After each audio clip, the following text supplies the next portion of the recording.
Hello everyone, welcome back to my YouTube channel. आज का video हमारा बिहार दरोगा के सिलेबस को लेकर है, क्योंकि बहुत सारे कमेंट्स भी आ रहे थे और कोई भी एग्ज़ाम आप सबको पता है कि वैकेंसी बहुत जल्दी आने वाली है। आप हर जगह देख रहे होंगे कि 18 से 6 पोस्ट के लिए वैकेंसी आने वाली है और बिहार दरोगा में ऐसा भी नहीं है कि बहुत ज़्यादा टाइम मिलेगा, तो तैयारी आपकी अच्छी होनी चाहिए।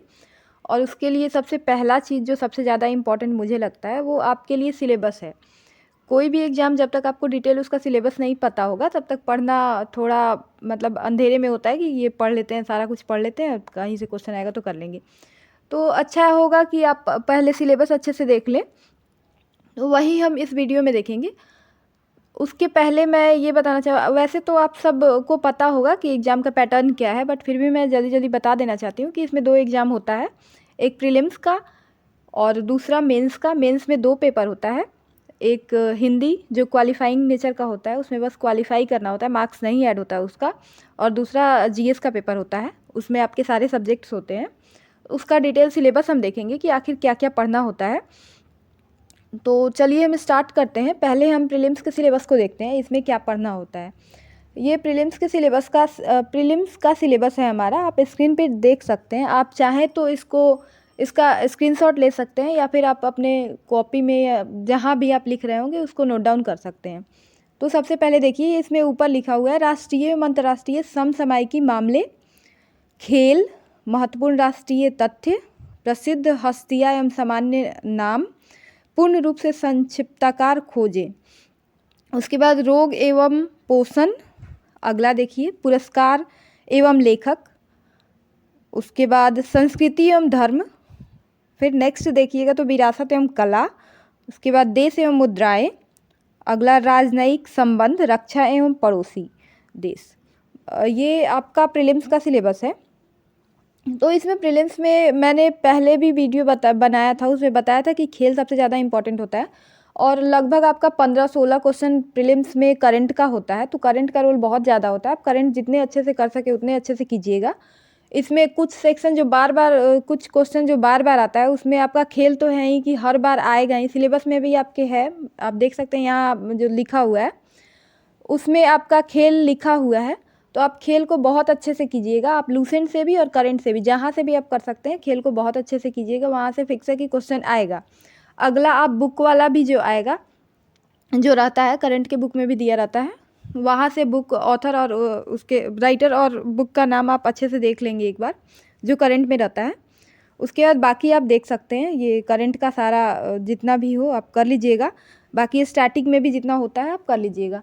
और हाँ, 5 क्वेश्चन लगभग रहता है, मैथ रीजनिंग का भी 5-6 क्वेश्चन रहता है, तो आप कर सके तो कर लीजिएगा, क्योंकि मेंस में आपका बहुत इंपॉर्टेंट हो जाता है। मेंस में आप जीएस के बल पे आप अगर चाहें तो एग्ज़ाम क्लियर कर लेंगे, बहुत आसान है करना, लेकिन मेरिट बनाने के लिए आप सबको पता है कि कंपटीशन कम नहीं है, बहुत बढ़ गया है। और अब तो और बस जहाँ देखो आप दरोगा की तैयारी करने वाले बहुत सारे लोग मिल जाएंगे, तो इसलिए भी टफ़ है।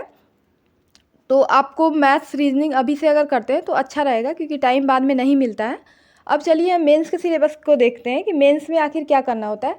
देखिए, सिलेबस प्रीलिम्स और मेंस का कोई डिफरेंस नहीं है इसमें, अब तो और नहीं है, क्योंकि पहले करंट अफेयर बस प्रीलिम्स में होता था, लेकिन इस बार के 1275 वाले जो वैकेंसी में जो क्वेश्चन आया था उसमें मेंस में भी करंट का क्वेश्चन डाला गया था।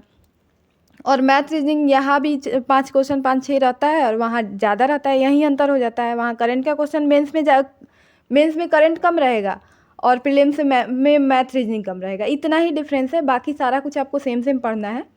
तो यहाँ थोड़ा प्रीलिम्स का जब आप पढ़ेंगे तो करंट पे ज़्यादा फोकस करेंगे और मेंस का पढ़ेंगे तो मैथ रीजनिंग पे ज़्यादा करेंगे, यही डिफरेंस हो जाता है।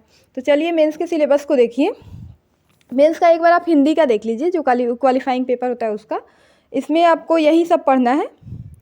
रीडिंग कम्प्रीहेंशन है, रिक्त स्थान भरें, वाक्य सुधार, क्लोज टेस्ट, वाक्य त्रुटि, समानार्थी और विलोम, उसके बाद व्याकरण का अगला यौगिक औन्नति, यौगिक लिंग, संख्या, सर्वनाम, क्रिया, क्रिया शब्द, यौगिक शब्द, ध्वनि, कारक विशेषण, क्रिया विशेषण, यही सब है। मतलब आप हिंदी में मैं ये बोलूँगी कि आपको बेसिक नॉलेज भी है तो आप आराम से क्वालिफाई कर जाओगे, इसमें आपको कुछ एक्स्ट्रा नहीं करना पड़ता है। थोड़ा बहुत आप लास्ट में प्रीवियस ईयर 1-2 साल का देख लेना, एग्ज़ाम के टाइम में, अभी उसके लिए कुछ करने की ज़रूरत नहीं है।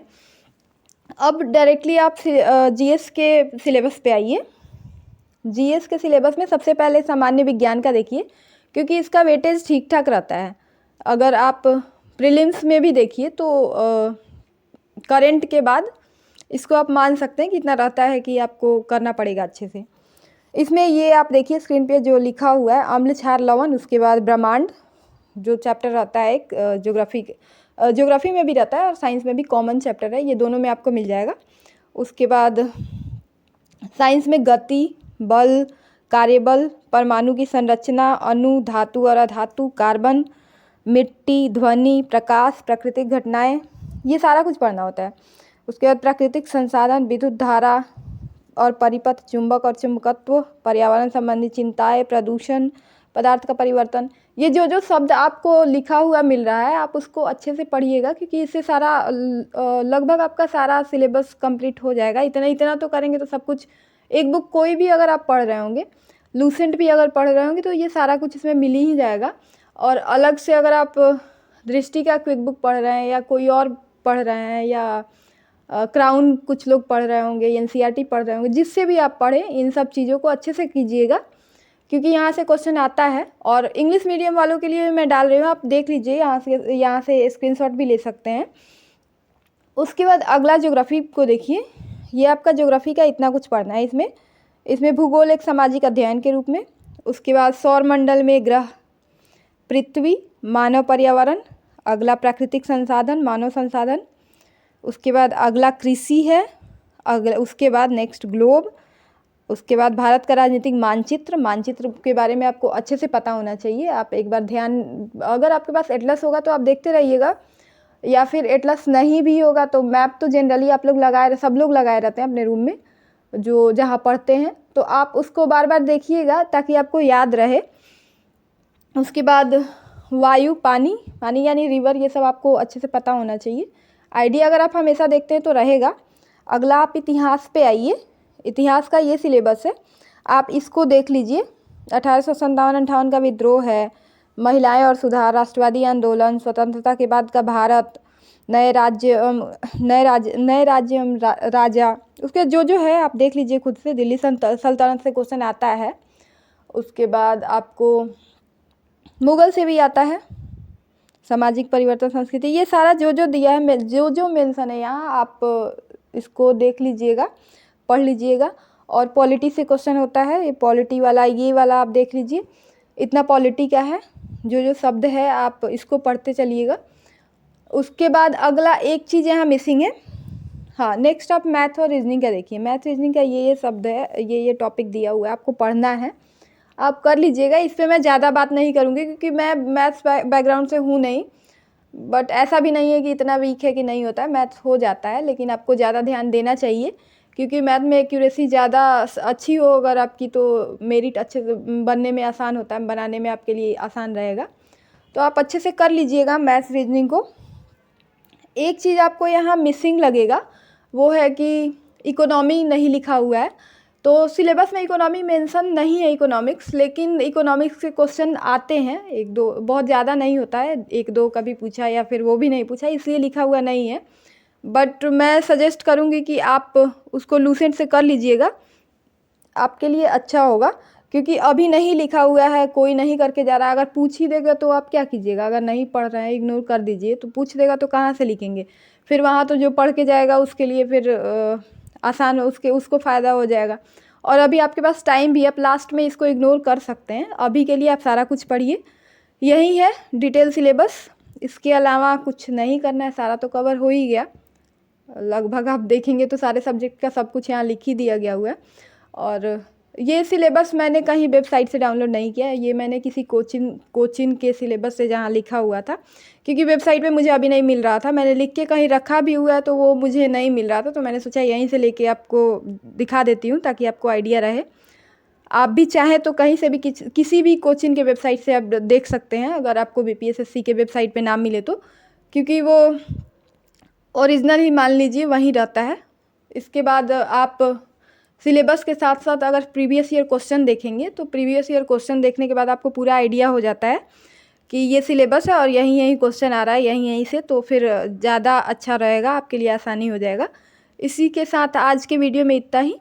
Thank you. और कोई सजेशन हो मेरे लिए तो कमेंट में ज़रूर बताइए, या फिर कोई टॉपिक हो तो ज़रूर बताइएगा। Thank you very much.